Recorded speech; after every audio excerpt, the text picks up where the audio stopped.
Ya, Sudah Pak, sudah. Terima kasih Pak. ya, ya, ya, ya. Ayo kita lanjut ke pendahuluan. Jadi,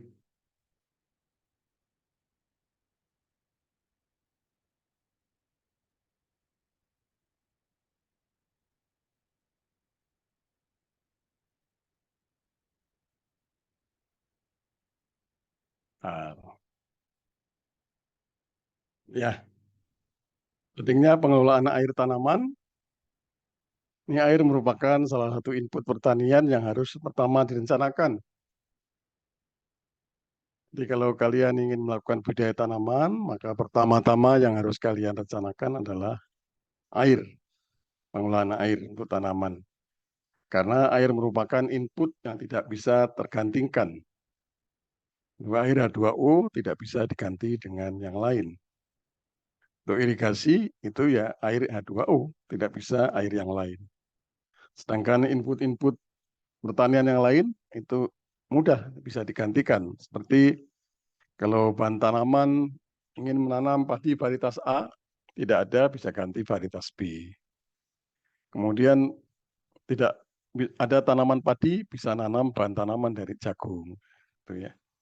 Yang kedua, air hanya bisa ditranslokasikan dari hulu ke hilir, sedangkan input yang lain itu bisa dengan mudah ditranslokasikan antar kota, antar pulau, antar negara ya. Jadi kalau kalian ingin melakukan budidaya tanaman di suatu daerah, misalnya di Cikabayan atau di Babakan Sawah, ya. Kalau kalian perlu air, kalian tidak bisa Sherlock pesan secara online ya, karena hanya bisa dialirkan dari hulu ke hilir, dari hulu ke hilir. Sedangkan yang input lain seperti pupuk itu kalian bisa Sherlock dan pesan secara online, bisa datang sendiri ya. Yang ketiga, air diperlukan sepanjang waktu. Jadi setiap hari itu air, tanaman ini memerlukan air. Karena air setiap hari itu melakukan transpirasi. Sehingga perlu diganti air yang ditranspirasikan oleh tanaman. Sedangkan input-input yang lain diperlukan hanya waktu-waktu tertentu. Kalau bahan tanaman diperlukan hanya saat tanam saja. Kalau pupuk diperlukan mungkin saat tanam saja, mungkin selama tanaman mungkin hanya 1 kali, 2 kali, 3 kali ya. Nah, itu.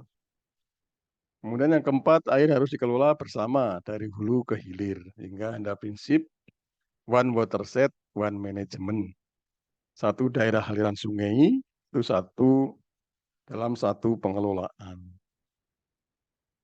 Ya itu pentingnya air harus menjadi yang pertama harus direncanakan. Jangan lupa ya.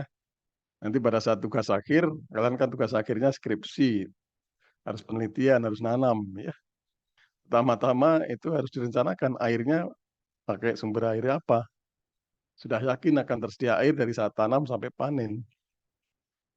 Sehingga tidak boleh nanti laporan skripsinya produksinya rendah karena kekurangan air, kekeringan, tidak boleh. Produksinya rendah karena tergenang air, kebanjiran, tidak boleh. Jadi harus direncanakan. Ya, ini kegiatan pengelolaan air tadi sudah dijelaskan, nanti kita lihat lagi. Ya, kalau kita perhatikan air di dunia ini sebenarnya sangat melimpah, sangat banyak. Coba perhatikan gambar sebelah kiri itu seluruh kalau kita perhatikan dunia itu hampir sebagian besar terdiri air ini lautan air. Tapi hanya bagian kecil yang bisa kita manfaatkan sebagai air segar, air bersih, fresh water. Sebagian besar ini adalah air garam, air laut. Kemudian kalau kita perhatikan sebagai sumber air yang utama adalah hujan. Nah ini rata-rata curah hujan tahunan yang paling biru ini itu berkisar 3.500 mm per tahun. Nah ini di Indonesia ini curah hujannya termasuk tinggi ya. Nah, ini negara-negara yang lain di Amerika dan juga ke arah sini banyak. Ini Arab Saudi dan lebih ke selatannya, ya. Nah, itu sudah hujan. Hanya sebagian kecil saja dari daratan ini yang curah hujannya tinggi, ya. Sebagian besar menjadi masalah, curah hujannya rendah. Kemudian air bumi atau air sumur. Nah, ini yang paling biru itu paling banyak air buminya, ya. Di Indonesia air buminya banyak. Di Indonesia sumber airnya banyak, ya. Air bumi banyak, hujan banyak. Jadi harusnya air ini bisa menjadi berkah, ya, terutama untuk Indonesia dan juga untuk negara-negara lain, ya, kalau bisa dikelola dengan baik. Ya, kita perhatikan ketersediaan air dunia dari air yang melimpah tadi. Ternyata yang 96% itu merupakan air laut, air garam, air asin, ya, salt water, air asin. Tidak bisa digunakan untuk irigasi dan juga untuk minum dan sebagainya. Sedangkan air segar, sisanya hanya 4%, itu terdiri dari air-air ini. Dari sekian jenis sumber air ini, yang paling besar adalah 55% itu adalah es, bentuk es, ya, dan glasier, ya, dari kutub-kutub ini, itu es. Kemudian 44% air bumi, groundwater tadi. Nah, baru yang lain sedikit. Sungai, danau, reservoir itu hanya 0,3%, ya. Jadi air bumi dengan sungai lebih potensial air bumi, ya.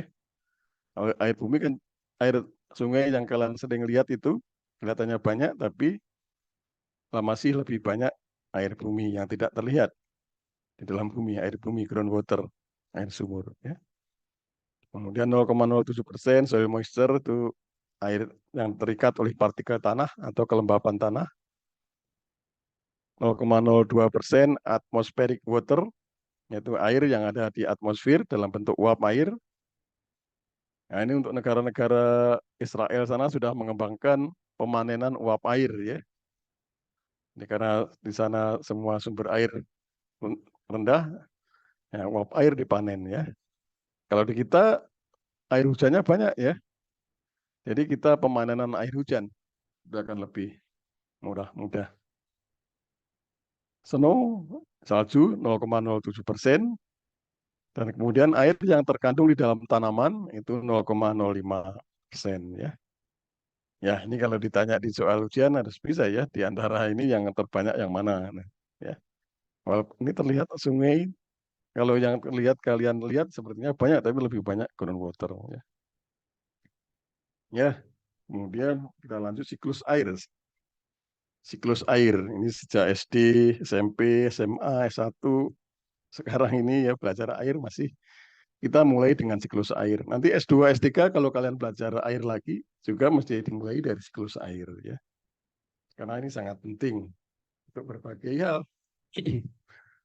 Untuk terkait dengan pengelolaan air tanaman, dengan siklus air ini kita bisa belajar proses-proses apa yang ada di dalam siklus air dan apa hasil dari proses itu, sumber-sumber airnya, ya.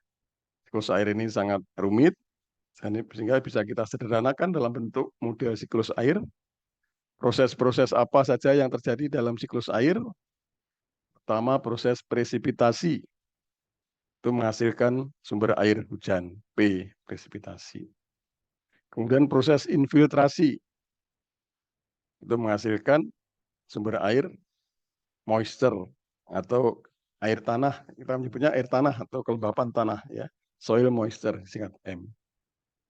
Di infiltrasi ini proses masuknya air ke permukaan bumi dan terikat oleh partikel-partikel tanah. Kemudian kalau masih ada air yang masuk lagi, infiltrasi terus, dan kemampuan tanah sudah maksimum menahan air, maka air akan ditarik oleh gravitasi, sehingga terjadi perkolasi, ya. Perkolasi ini adalah satu proses gerakan air ke bawah akibat gravitasi. Menghasilkan perkolasi, proses perkolasi menghasilkan air bumi, groundwater, disingkat G, ya. Ya, selain proses infiltrasi dan perkolasi, maka jika intensitas hujan lebih besar daripada kecepatan infiltrasi, maka air akan mengalir di permukaan tanah yang disebut runoff, aliran permukaan. Jadi proses aliran permukaan atau runoff merupakan proses aliran air di permukaan tanah akibat kecepatan infiltrasi lebih rendah dibandingkan cepat intensitas hujan. Hasil dari proses ini runoff atau aliran permukaan adalah air permukaan atau surface water. Contohnya air yang di sungai, air di danau, nah itu ya. Itu contoh dari air permukaan. Ya, kemudian terjadi siklus air yang terkumpul di tanaman di dunia ini ya, dunia ini mengalami evapotranspirasi, evaporasi, penguapan dan transpirasi melalui sistem tanaman. Sehingga akan menuju ke atmosfer dan terkondensasi. Proses kondensasi ini menghasilkan ke laut awan, ya, mendung. Ya. Jadi mendung ini sumber air yang ada di awan. Ya. Ini yang di sumber air di awan ini dipelajari oleh teman-teman dari agroklimatologi. Ya. Kalau kita pengolahan air tanaman, agrohidronomi, air yang sudah jatuh saja ke bumi yang kita pelajari. Ya. Air yang di awan ini biar akan dipelajari oleh teman-teman dari klimatologi. Ya, dari awan ini nanti presipitasi berputar. Ya. Evapotranspirasi ini sebenarnya proses penjernihan air besar-besaran ciptaan Allah ya. Karena pada saat terjadi proses evapotranspirasi, polusi-polusi yang ada di dalam air tertinggal di bumi. Yang menguap hanya H2O saja dalam bentuk uap. Ya. Jadi awan ini sebenarnya air murni sebenarnya. Ya. Yang kemudian jatuh, presipitasi, melewati udara, nah, itu tergantung dari polusi udaranya. Polusi udaranya. Kalau udaranya terpolusi, maka kualitas air hujannya akan jelek. Ya. Ya, ini siklus air atau siklus hidrologi yang mempengaruhi sumber-sumber air dari segi jumlah maupun kualitas. Ya. Ya. Jadi sumber-sumber air yang potensial dikembangkan dari kita mempelajari siklus air tadi. Pertama, air hujan merupakan hasil dari proses presipitasi. Air tanah merupakan hasil proses infiltrasi yang berupa air yang terikat pada partikel tanah pada zona aerasi. Tanah zona aerasi itu zona di dalam tanah yang di dalamnya ada partikel tanah, air, dan udara. Jadi yang penting masih ada udara ya, selain partikel tanah dan air. Ya. Nah, itu biasanya di daerah perakaran, sekitar perakaran tanaman. Ya. Kemudian air bumi, hasil proses perkolasi atau pengisian langsung, berupa air yang berada pada zona jenuh air. Ini jenuh air, maaf, belum bisa perbaiki. Zona jenuh air, contohnya air sumur. Jadi perkolasi tadi, gerakan air ke bawah kali gravitasi, itu nanti tertahan oleh lapisan kedap sehingga terkumpul di dalam perut bumi. Kemudian air permukaan, contohnya air sungai, itu hasil dari proses aliran permukaan atau runoff. Ya, kalau ada ditanyakan langsung di-cut saja ya. Ya, kemudian siklus air di dunia tadi, berputar tadi, itu berada pada kondisi keseimbangan jumlahnya ya. Keseimbangan jumlahnya seimbang ya. Karena air, benda itu kan tidak bisa diciptakan, sudah diciptakan oleh Allah, kita tidak bisa ciptakan ya, hanya berubah bentuk saja. Nah, terjadi keseimbangan. Yang disebut neraca air atau water balance. Definisinya, neraca air adalah hubungan antara aliran air masuk dan air keluar dalam satu sistem tertentu selama periode waktu tertentu. Ya. Jadi rumus umum neraca air adalah air masuk atau inflow sama dengan air keluar. Dan perlu diperhatikan, kata kuncinya juga adalah pada sistem tertentu dan periode waktu tertentu. Ya. Nah, ini contohnya pada sistem daerah aliran sungai, sehingga ada analisis neraca air pada daerah aliran sungai ini dari tanggal sekian bulan sekian sampai tanggal sekian bulan sekian. Nah, itu neraca air, analisis neraca air. Ada sistemnya, ada waktunya. Kemudian sistem yang kita pelajari lagi adalah lahan perkebunan, lahan kering. Nah, ini yang sering, yang memang menjadi analisis kita. Lahan perkebunan, lahan kering. Ya. Kemudian yang ketiga, lahan sawah atau lahan basah. Kemudian lebih kecil lagi, pot dalam rumah kaca. Kemudian lebih spesifik lagi, alat-alat agrohidronomi yang terkait dengan neraca air, proses prinsip analisisnya. Ya. Agrohidronomi ini istilah yang saya perkenalkan ya. Artinya kalau hidronomi, nomi itu pengelolaan, hidro air, pengelolaan air. Agro ya agro pertanian. Agrohidronomi pengelolaan air untuk tanaman pertanian. Ya, kita mulai dari neraca air pada daerah aliran sungai. Definisi daerah aliran sungai adalah, nah ini gambarnya, suatu daerah yang dibatasi oleh topografi tertinggi. Yang merah-merah ini topografi tertinggi. Dan air permukaannya mengalir ke sungai utamanya. Sehingga nama daerah aliran sungai ini adalah dinamai sama dengan nama sungai utamanya. Ini contohnya Sungai Citarum. Jadi daerah aliran Sungai Citarum yang dibatasi oleh merah ini. Jadi ini semua adalah daerah aliran Sungai Citarum. Ya. Neraca airnya bagaimana? Neraca airnya bagaimana? Ya, ini seperti siklus hidrologi tadi. Jadi seperti siklus air tadi. Jadi siklus air tadi, sistem yang terbesarnya adalah daerah aliran sungai. Jadi air yang masuk adalah presipitasi. Air yang keluar, evapotranspirasi, groundwater, air permukaan, dan air tanah atau soil moisture. Semuanya dinyatakan dalam satuan yang sama, yaitu tinggi air, milimeter. Tidak boleh yang 1 milimeter, 1 liter, tidak boleh. Satuannya harus sama. Ya ini, insya Allah pertemuan-pertemuan berikutnya, ini kita mempelajari bagaimana proses-prosesnya dan juga bagaimana mengukurnya, bagaimana mengkonversi satuan-satuan menjadi satuan tinggi air. Ya, ya ini daerah neraca air pada daerah aliran sungai. Ada yang ditanyakan? Jelas ya. Daerah aliran sungai atau watershed.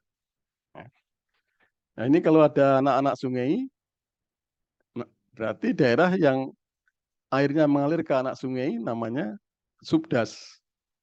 Kemudian bercabang lagi anak-anak sungai, berarti subdas. Ya, itu. Ya, kita lanjut.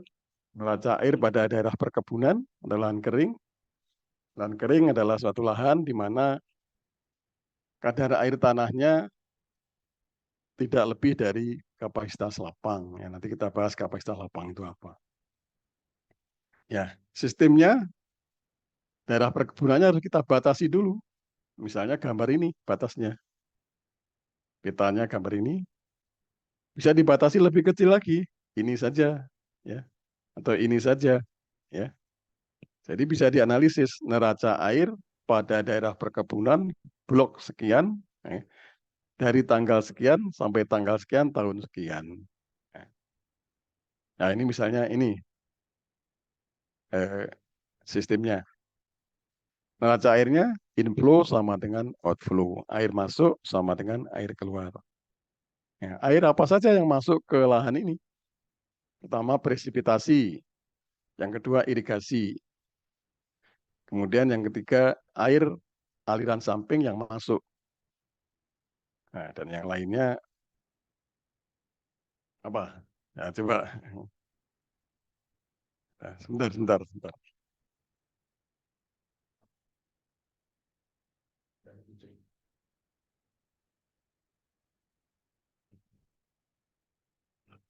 Ya, itu inflow atau aliran masuk. Dengan yang aliran keluar, evapotranspirasi, evapotranspirasi, perkolasi. Nah, tadi perkolasi udah udah paham ya. Jadi air yang mengalir ke bawah.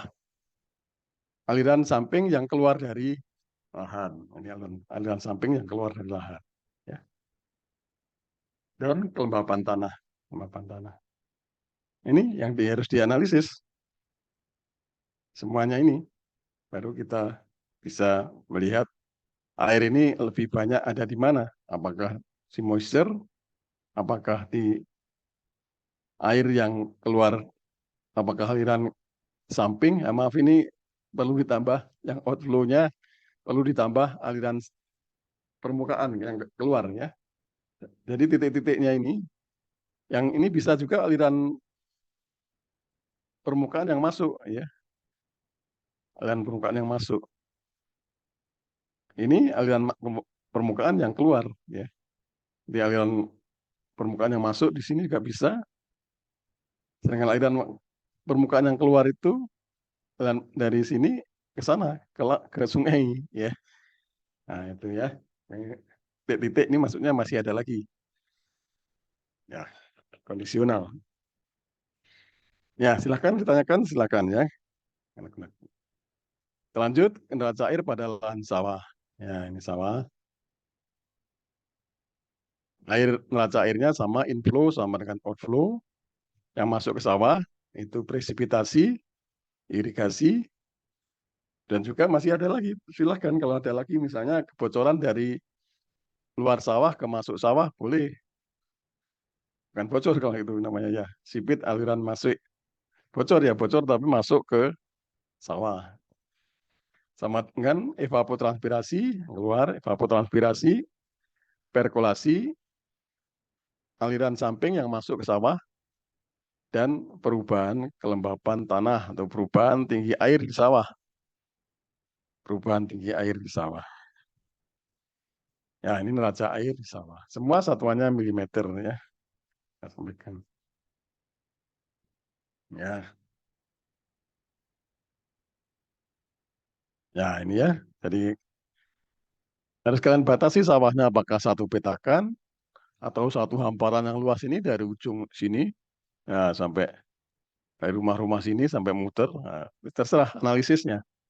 Makanya harus disebutkan sistem sawahnya yang mana, periode waktunya yang mana. Ya, ya dari semua ini insya Allah yang pengelolaan air tanaman ini, kenapa ujiannya open book? Karena lebih banyak mempelajari proses-proses ya. Jadi kalian tidak perlu menghafal sebenarnya. Yang penting paham prosesnya. Paham prosesnya. Rumus-rumus ini juga tidak usah dihafal, ini kan proses semua. Ya. Bukan rumus yang dihafal, tapi rumus dari proses, paham ini mana yang masuk, mana yang keluar, nah, jadi rumus. Ya. Jangan dihafal ya, jangan dihafal. Ya, kemudian lebih spesifik lagi di dalam rumah kaca. Perhatikan sistem rumah kaca. Neraca airnya sama, inflow sama dengan outflow. Apa komponen neraca air yang tidak ada di rumah kaca? Yang mesti tidak ada hujan ya, presipitasi itu komponen neraca air yang di neraca di rumah kaca nilainya nol atau tidak terjadi. Ya. Sehingga neraca airnya adalah irigasi sama dengan evapotranspirasi, irigasi sama dengan evapotranspirasi ditambah perkolasi ditambah perubahan kelembapan tanah. Ya, evapotranspirasi tambah perkolasi tambah perubahan kelembapan tanah. Ya. Ini semua dinyatakan dalam milimeter ini tanaman pine melon ya. Ya, di dalam rumah kaca itu tidak ada air hujan yang masuk. Walaupun rumah kaca, dua rumah kaca hujan ya. Tapi neraca air dalam rumah kaca itu tidak ada hujan. Jelas ya. Ya, kemudian neraca air pada berbagai alat agrohidronomi. Alat agrohidronomi banyak ya. Nanti di praktikum ini kita praktekkan. Pertama penakar hujan, kemudian yang kedua ini panci evaporasi. Ini neraca air pada panci evaporasi kelas A. Nah, ini alat untuk mengukur berapa besarnya evaporasi. Evaporasi dari permukaan air ya. Jadi evaporasi itu ada dari permukaan air, dari permukaan tanah.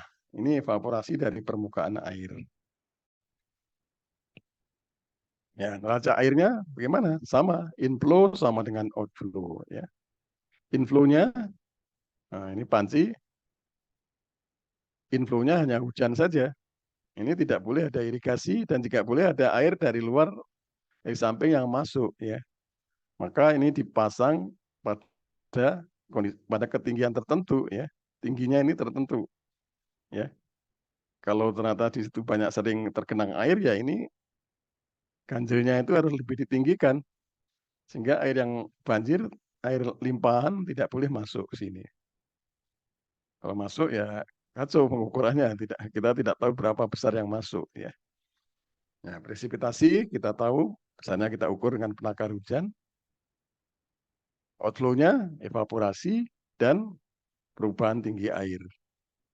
Perubahan tinggi air dalam panci itu adalah tinggi air pada saat pengamatan dikurangi tinggi air sebelumnya yang kita pertahankan. Ya. Jadi ini ada tinggi air yang sebelumnya kita pertahankan ya. Jadi setelah pengamatan itu tinggi airnya kita kembalikan.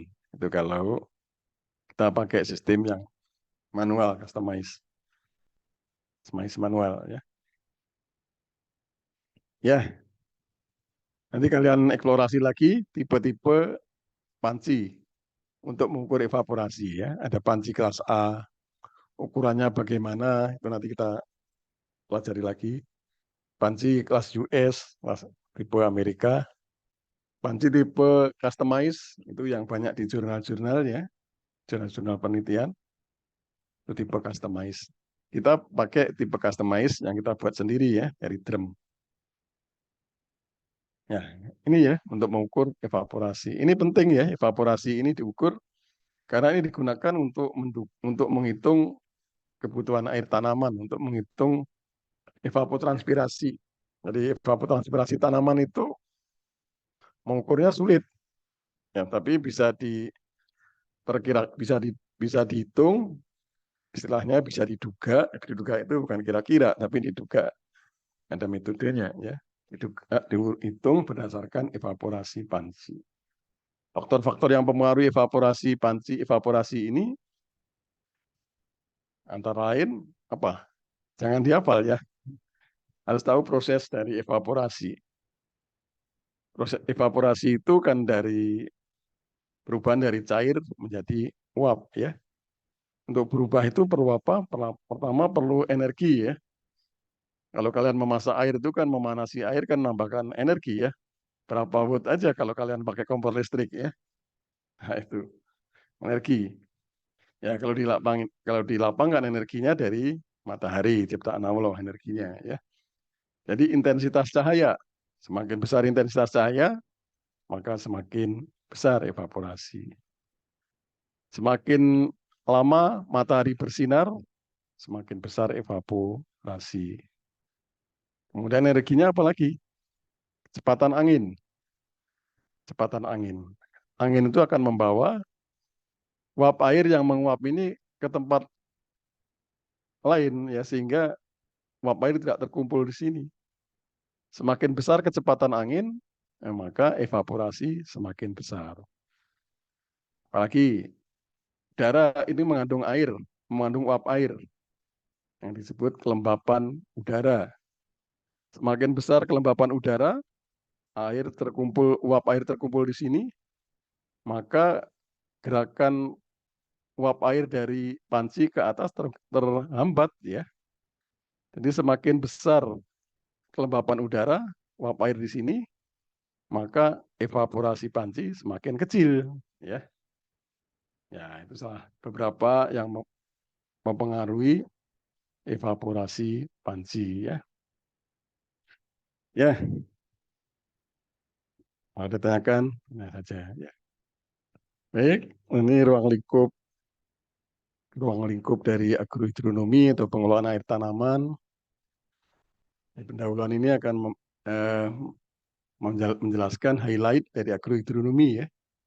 Dan insya Allah selama 14 kali pertemuan nanti akan kita pelajari ini ya. Pengembangan sumber daya air, kebutuhan air tanaman, kebutuhan air irigasi, kualitas air, sistem irigasi dan drainase, pengelolaan air pada lahan marginal. Lahan marginal itu adalah lahan yang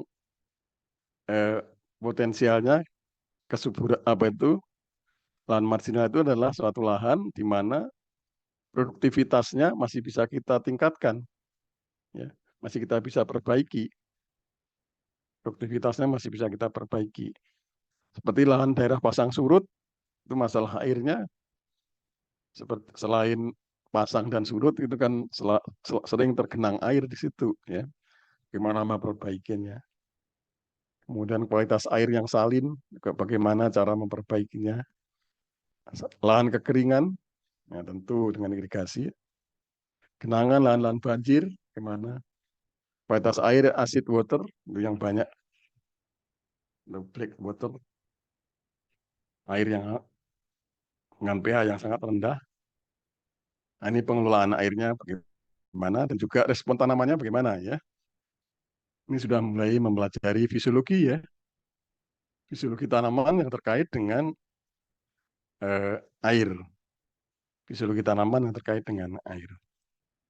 Kemudian pengelolaan air secara presisi dan smart, kemudian pembentukan organisasi pengelolaan air, perkumpulan petani pengelolaan air ya. Karena air harus dikelola secara sama. Ya, jadi pengembangan sumber air itu definisinya suatu kegiatan untuk memaksimalkan pemanfaatan sumber air sehingga ketersediaan air maksimal. Itu definisi pertama. Definisi kedua, kegiatan untuk menambah nilai guna air. Ya. Contoh definisi kedua untuk menambah nilai guna air itu adalah misalnya air bendungan. Ya. Bendungan itu bisa digunakan selain untuk irigasi, juga bisa digunakan untuk rekreasi, pelihara ikan, pembangkit listrik tenaga air, ya.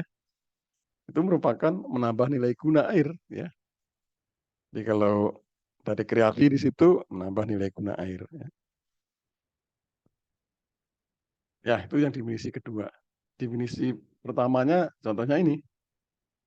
Kalau untuk pengembangan sumber air hujan, contohnya embung, ya. Pemanenan air hujan. Kemudian reservoirnya itu sering dinamakan embung kalau bahasa Indonesianya. Bahasa Inggrisnya ponding boleh, ya. Ponding, small ponding, kolam. Ya. Kemudian yang kedua, pengembangan sumber daya air permukaan, air sungai, itu contohnya bendungan atau dam. Kalau bahasa Inggrisnya sama ya. Kalau dam yang sering kita lihat itu adalah small dam, kalau bendungan yang sering kita sebut itu adalah dam. Bendungan Jatiluhur dan sebagainya itu adalah dam. Kalau dam desa yang di depan rumah kalian ada sungai, kemudian ada dam, nah itu small dam ya. Pengembangan sumber daya air permukaan. Sumur untuk pengembangan sumber daya air bumi ya. Sumur. Jadi kalian kan praktikum minggu kedua ini analisis atau identifikasi sumber air ya. Nah ini. Kemudian pengembangan sumber air tanah itu contohnya mulsa, pemakan mulsa dan bahan organik ya. Nah ini yang sering diteliti oleh teman-teman agronomi dan hortikultura ya. Teknologi budidaya tanaman menggunakan mulsa dan bahan organik ini tujuannya untuk mengurangi kehilangan air akibat evaporasi dan meningkatkan infiltrasi. meningkatkan infiltrasi. Untuk meningkatkan infiltrasi, sehingga kelembapan tanah meningkat. Ya. Kemampuan tanah menahan air meningkat dengan penambahan bahan organik. Nah, itu pengembangan sumber daya air tanah. Gitu ya. Itu pengembangan sumber daya air. Kemudian kebutuhan air tanaman, definisinya merupakan jumlah air yang diperlukan untuk mengembalikan kelembapan tanah menjadi optimum. Untuk lahan kering, besarnya sama dengan evapotranspirasi. Sedangkan untuk lahan sawah, besarnya sama dengan evapotranspirasi ditambah perkolasi. Ya, jadi jumlah air yang diperlukan untuk mengembalikan kelembapan tanah menjadi kondisi optimum. Ya, karena tanaman itu selalu mengalami evapotranspirasi. Dan evapotranspirasi itu menyebabkan kadar air tanahnya atau kelembapan tanahnya turun. Ya. Berapa besar untuk mengembalikan ke kondisi optimum semula? Ya sama dengan evapotranspirasi. Sama dengan evapotranspirasi. Untuk lahan kering. Sedangkan untuk lahan sawah, karena di situ tergenang, maka prosesnya kalau ada air tergenang di sawah, itu berarti selain terjadi evapotranspirasi, juga terjadi perkolasi. Itu yang menyebabkan genangan air di sawah berkurang itu karena evapotranspirasi dan karena perkolasi. Sehingga kebutuhan airnya ya evapotranspirasi ditambah perkolasi kalau sawah. Ya, jadi rumus kebutuhan air tanaman untuk lahan kering itu evapotranspirasi ET sama dengan koefisien tanaman kali evapotranspirasi referen. Ya. Nanti kita bahas lagi. Insya Allah. Kemudian ada rumus kedua, evapotranspirasi sama dengan koefisien evapotranspirasi kali evaporasi panci yang tadi kita ukur. Ya. Kebutuhan air tanaman. Apa bedanya dengan kebutuhan air irigasi?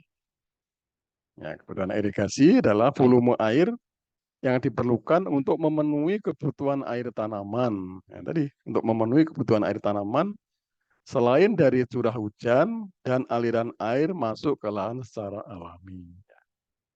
Jadi ya, irigasi ini adalah proses yang dilakukan oleh manusia. Sedangkan curah hujan dan aliran masuk ke lahan secara alami itu adalah proses yang dilakukan oleh yang diciptakan oleh Allah Subhanahu wa taala, ya.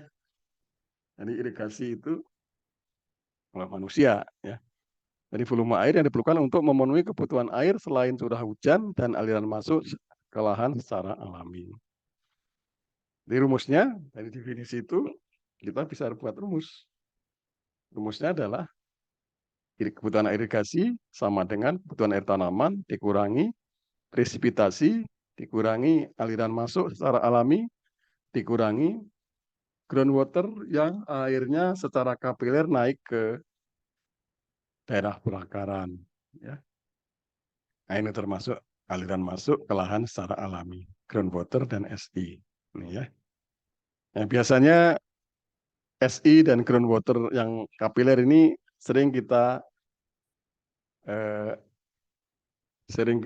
asumsikan sama dengan nol, ya, karena sulit mengukurnya, sulit mengukurnya. Pada kondisi-kondisi tertentu sering ini sangat berperan, ya, di daerah di mana air buminya dekat dengan pelakaran, nah bisa jadi airnya tanamannya walaupun tidak disiram diirigasi-irigasi tetap tidak layu, ya, karena mendapat air secara alami dari groundwater, air bumi. Ya, ya untuk praktikum nanti, insya Allah hanya kita asumsikan air yang masuk SI dan GK ini sama dengan nol. Jadi rumusnya tinggal irigasi sama dengan kebutuhan air tanaman dikurangi presipitasi. Nah, kalau presipitasi lebih besar dari kebutuhan air tanaman, artinya kebutuhan air tanaman ini sudah dicukupi oleh curah hujan. Jadi tidak perlu irigasi. Artinya kalau dihitung nilainya negatif. Ya, kalau nilainya negatif itu artinya tidak perlu irigasi. Kebutuhan air tanaman sudah dicukupi oleh presipitasi. Kalau presipitasi kurang dari kebutuhan air tanaman, nah, nilainya kalau dihitung positif. Jadi masih kurang, harus ditambah irigasi. Ya. Nah, ini kebutuhan air irigasi. Kalau kita bahas nanti pada pertemuan keempat. Kalau kebutuhan air tanaman, kita bahas pada pertemuan ketiga. Kemudian dilanjut dengan kualitas air irigasi, definisinya adalah sifat fisik, biologi, dan kimia dari bahan-bahan dalam air dalam bentuk larutan, suspensi, atau koloid. Nah, ingat ya, yang larutan itu apa, suspensi apa, koloid apa pada mata kuliah kimia dasar ya. Peubah atau variabel yang diukur dari kualitas air, pertama sifat fisik. Sifat fisik, kekeruan, total padatan terlarut, suhu. Ini penting, sifat fisik dari air irigasi ini penting apabila kita mau melakukan irigasi dengan sistem irigasi tetes, irigasi drip. Kalau keruh, airnya keruh, total padatan larutnya tinggi, nah nanti saringannya, saringan dari irigasi tetes itu cepat kotor. Kalau masih tidak dibersihkan saringannya, emiternya tersumbat. Nah, itu perlu. Kalau air kalau untuk irigasi sawah ya tidak terlalu menjadi masalah ya, sifat fisik. Kecuali kalau sangat polusinya itu kekeruannya itu karena misalnya ada cerita di Cianjur, saya diceritai oleh petani Cianjur, itu airnya tercemar oleh pabrik semen misalnya ya, pabrik apa, sehingga sawahnya menjadi padat lama-lama ya. Nah itu pengaruh jeleknya. Tapi kalau kekeruannya itu karena lumpur ya tidak ada masalah. Bisa jadi lebih bagus juga ya. Ya itu sifat fisik itu perlu diperhatikan juga terkait dengan sistem irigasi yang digunakan. Kemudian sifat biologi itu mikroorganisme atau mikroorganisme dalam air atau makroorganisme dalam air ya. Nah, itu bisa mempengaruhi, bisa menyebarkan hama dan penyakit itu air ya. Kemudian penyakit misalnya keong mas. Keong mas itu disebarkan bisa lewat telurnya di bawah air ya. Atau keongnya sendiri yang masuk segede sekepal-kepal itu bisa jadi lewat air ya. Jadi kalau makroorganisme itu mudah dihalang pakai penyaring udah bisa. Tapi kalau mikroorganisme ya sulit. Yang banyak kita bahas adalah sifat kimia nanti ya. Alkalinitas, sodium absorption ratio, daya antar listrik atau electric conductivity, pH, senyawa-senyawa yang beracun. Nah, ini banyak yang kita bahas insya Allah pada kualitas air irigasi. Sistem irigasi dan drainase.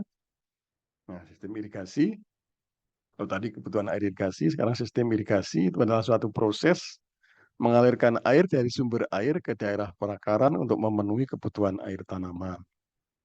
Dengan kebalikannya, sistem drainase.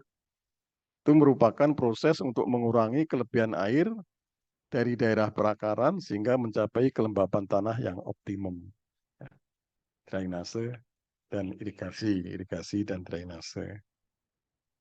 Nah, nanti insya Allah pertemuan 7 dan 8. Nah, irigasi bermacam-macam ya. Bisa dikelompokkan menjadi 3. Pertama, irigasi permukaan atau surface irrigation. Itu adalah mengalirkan air dari sumber air ke tanaman, airnya mengalir melalui permukaan tanah. Nah, sehingga ini kelihatan ini, contohnya sawah, irigasi basin, irigasi genangan di sawah, ini alirnya kelihatan. Mengalirkannya dari sumber air ini, pintu air dibelokkan, masuk ke sawah, kelihatan semua. Ya. Kemudian ada irigasi tetes, ini juga melalui permukaan tanah. Pipa-pipa ada di permukaan tanah bisa. Yang penting emiternya ini meneteskan air di permukaan tanah. Makanya termasuk irigasi permukaan. Ya. Kalau emiter ini yang meneteskan air, itu ditanam di dalam tanah, itu jadinya irigasi bawah permukaan seperti ini. Irigasi bawah permukaan. yang sebelah kanan ini.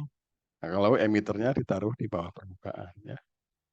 Irigasi bawah permukaan atau sub irrigation bawah permukaan. Ini adalah mengalirkan air ke daerah perakaran melalui aliran di bawah permukaan. Ada dua jenis sub irigasi dan subsurface irigasi. Sub irigasi ini mengalirkan air di bawah permukaan dengan ciri-cirinya adalah bahwa ada water table ya. Water table yang dekat dengan permukaan tanah sehingga pada saat irigasi itu akan terbentuk irrigated water table. Jadi water table yang terbentuk karena irigasi. Sehingga air akan mengalir ke permukaan secara kapiler. Ya. Kemudian di bawah perakaran ini kondisi tanahnya adalah jenuh air, soil saturated, jenuh air. Ya. Inilah yang sub irigasi. Bedanya dengan subsurface irigasi, subsurface irigasi itu tidak ada water table-nya. Water table di atas ground putih ya, jadi permukaan air sumur itu water table, air sumur yang dangkal. Sini tidak ada water table yang dekat dengan permukaan. Kemudian tanahnya juga tidak jenuh air. Ya. Jadi air diberikan lewat bawah permukaan tanah melalui pipa-pipa yang dilubangi. Ya. Ini lebih efisien dari sistem-sistem irigasi yang kita lihat tadi. Ya. Karena nanti ada di bawah tanah dan mengeluarkan air sesuai dengan kebutuhan air tanaman. Tidak ada yang kehilangan air karena perkolasi dan sebagainya. Nah, subsurface irrigation. Nah, ini ya bedanya antara sub irigasi dan subsurface irrigation. Subsurface irigasi. Kita pakai istilah aslinya saja ya supaya tidak keliru ya. Tidak keliru apa yang dimaksud. Ya, irigasi bawah permukaan. Kemudian yang ketiga adalah irigasi curah atau overhead irrigation. Itu memberikan air dengan cara dicurahkan seperti curah hujan ke tajuk tanaman. Dan air akan merembes ke daerah perakaran. Ya, merembes ke daerah perakaran. Ini contohnya irigasi sprinkler misalnya. Irigasi sprinkler.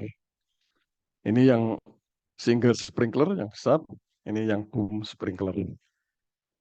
Nah, irigasi sprinkler ini dibagi tiga secara umum, multi sprinkler, single sprinkler, dan boom sprinkler. Multi sprinkler, ini sprinklernya banyak ya, bermacam-macam tipenya ya. Ada yang permanen ditanam semuanya, ada yang semi permanen, ada yang semi portable dan portable. Semi portable ini yang pipa utama ditanam, pipa lateral bisa pindah-pindah, bisa dicopot-copot dan sprinklernya. Portable semua perangkat bisa dicopot kalau tidak diperlukan. Ya. Nah, ini lateral move, ini bergerak secara lateral, sumber airnya dalam bentuk seperti saluran. Center pivot ini berputar, center pivot, dan sumber airnya ada di tengah-tengah sawah dari sumur. Ya, itu. Kalau single sprinkler, itu sprinklernya satu tapi besar. Bentuknya seperti senapan, sehingga disebut gun type. Kalau orang perkebunan di luar Jawa, biasa pakai istilah aslinya tipe gun. Jadi kalau kalian komunikasi dengan tani di sana, biasanya menyebutnya ini tipe gun. Ya. Kalau perkebunan tebu dan sebagainya, itu banyak yang menggunakan sistem irigasi sprinkler ini. Ya. Single sprinkler. Kemudian boom sprinkler. Nah, ini boom itu adalah tangkai yang panjang. Sepanjang tangkai itu ada sprinklernya. Kemudian ini berputar.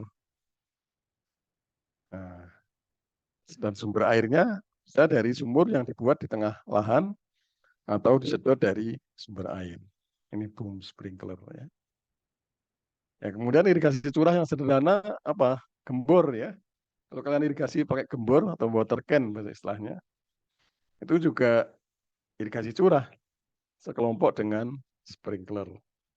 Karena itu mengenai tajuk tanaman. Ya, ini pengelolaan air pada lahan marginal. Ini akan dibahas nanti, insya Allah pertemuan setelah UTS. Ya. Pengelolaan air smart dan presisi, ini otomatisasi dalam pengelolaan air yang terbaru ini ya, teknologi Internet of Things. Nah, ini semua serba otomatis ya. Jadi data sudah di record secara otomatis di lahan, kirim melalui internet, kemudian dibaca.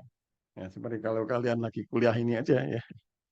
Ini bagian dari Internet of Things kuliah ya. Ya, nah ini salah satu kelemahannya. Kalau kelemahan guyonnya itu, ya kalau internetnya agak lelet ya, ya bisa nggak jalan ini Internet of Things ya. Kalau irigasi, eh, sensornya dipasang, sensor pada saat kekeringan, kemudian otomatis nyala. Kalau sudah cukup, otomatis mati. Nah, kalau internetnya lelet, bukannya mati, sudah cukup 12 aja irigasi terus ya. Nah, bisa terkenang ya. Itu salah satu kelemahan kalau internetnya tidak bagus program ini. Kemudian salah satu kelemahan lagi bahwa untuk meresponnya perlu waktu ya. Jadi pada saat dia sudah mulai mengirigasi, nanti kalau sensornya pada saat sudah cukup airnya, sensornya membacanya sampai prosesnya itu perlu waktu ya. Membaca, kemudian ngirim ke lewat internet, diproses, balik lagi untuk menyetop itu perlu waktu. Sehingga masih ada lebih sedikit airnya ya. Ya perlu di setel jadi. Nah, itu salah satu kelemahannya. Ya, salah satu kelemahannya. Tentu teknologi tinggi itu mesti ada kelemahannya ya. Kelemahannya. Ya, kira itu ya. Mudah-mudahan kalian nanti bisa mengembangkan yang lebih baru lagi ya. Ini sekarang Internet of Things. Zaman saya tuh kuliah, saya angkatan 18 ya, saya dari agronomi ya. Saya bukan dari air, teknologi bukan air. Saya agronomi tapi belajar air ya. Mulai dari skripsi, tugas akhir dulu ada dua. Saya magang namanya, magang dan penelitian itu magangnya saya di Jatiluhur, air ya. Kemudian dari kecil saya waktu anak-anak masih SD ya kerjaannya ngurusi air oleh orang tua saya disuruh ngurusi air di sawah. Jadi, alhamdulillah sekarang masih ngurus air juga. Ya, mau cerita apa tadi? Ya, itu ya. Jadi Internet of Things ya. Sampai sekarang yang terbaru adalah Internet of Things. Pada saat saya kuliah belum ada ini istilah Internet of Things ya. Jadi mengelola airnya masih masih manual pada zaman dulu. Apalagi internet juga belum ada ya. Internet belum ada, masih manual. Cara-cara pengukuran juga masih sangat eh, tradisional dulu pada zaman saya kuliah. Sekarang sudah metode-metode terbaru. Mudah-mudahan kalian sudah lulus nanti bisa mengembangkan yang lebih baru lagi daripada Internet of Things ini. Terserah mau disebut apa ya. Ini karena Internet of Things nanti kalian sebut apa lagi ya. Mudah-mudahan bisa harus lebih baru dari ini, lebih bagus dari ini ya. Kira itu ya. Ya, baik. Ada yang ditanyakan? Silahkan.